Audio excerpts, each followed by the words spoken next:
Hello friends, आज की video में हम सीखेंगे अपरिमेय संख्याओं को कैसे साबित किया जाता है। ये प्रश्न काफ़ी महत्वपूर्ण होते हैं बोर्ड एग्जाम के लिए, अक्सर पूछे जाते हैं, तो इसकी तैयारी करके ही जाना है आराम में। तो आज का प्रश्न क्या है √3 में अगर हम 2 घटा दें, ये एक अपरिमेय संख्या है, ये साबित करना है। ठीक, तो सबसे पहले क्या लिखते हैं हम, √3 पर चलते हैं। 2 का स्क्वायर 3, यहाँ 3 का स्क्वायर, ठीक, यानी कि 3। अब इसको वर्ग करने पे √3 का मान क्या होता है, 2 और 3 के बीच में होता है हमेशा। इसको वर्ग करने पर देखते हैं, सॉरी वर्ग नहीं, वर्गमूल। वर्गमूल लेने पर जब इसका वर्गमूल निकालेंगे तो 2 हो जाएगा, ठीक। इसका वर्गमूल निकालेंगे तो 2 हो जाएगा, इसका वर्गमूल निकलेगा तो ये √3 हो जाएगा, और ये क्या हो जाएगा 3।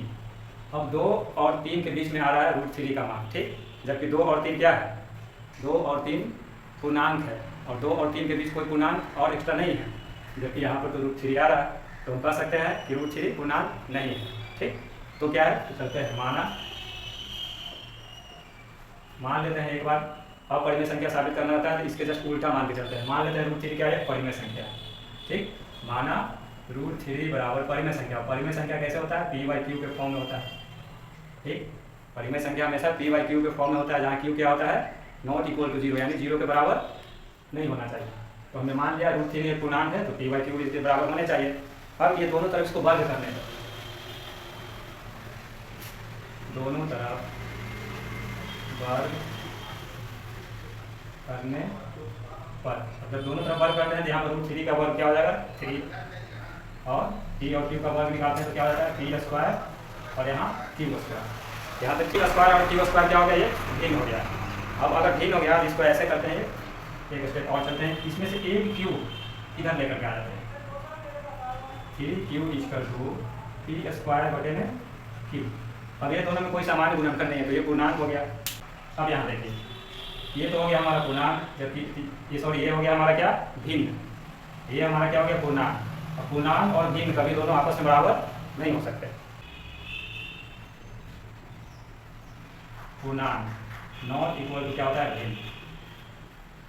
पूर्णांक और भिन्न कभी बराबर नहीं हो सकते, इसीलिए हम लोग क्या कर सकते हैं कि √3 क्या है, एक अपरिमेय संख्या है। एक अपरिमेय संख्या है, ये तो साबित हो गया। लेकिन हमें साबित करना क्या है कि √3 - 2 एक अपरिमेय संख्या, इसको साबित करें। आपने एक रूल पढ़ा होगा कि यदि कोई अपरिमेय संख्या में से परिमेय संख्या को घटाया जाए, जोड़ा जाए, या गुना किया जाए, या भाग लगाया जाए, तो क्या होगा, हमेशा अपरिमेय संख्या प्राप्त होते हैं। तो यहाँ पर लिखेंगे चूंकि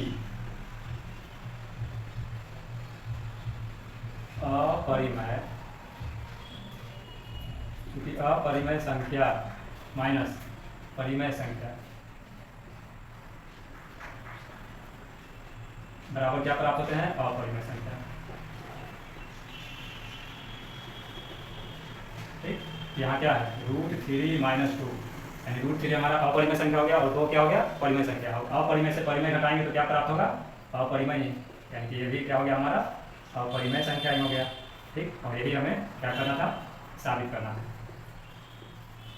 ठीक। उम्मीद करता हूँ आपको समझ में आ गई होगी। यदि किसी प्रकार का डाउट रहे तो कमेंट बॉक्स में जरूर लिखें, और अगर वीडियो अच्छी लगी हो तो लाइक, शेयर और सब्सक्राइब करना ना भूलें। मिलते हैं अगले वीडियो में, तब तक के लिए थैंक यू।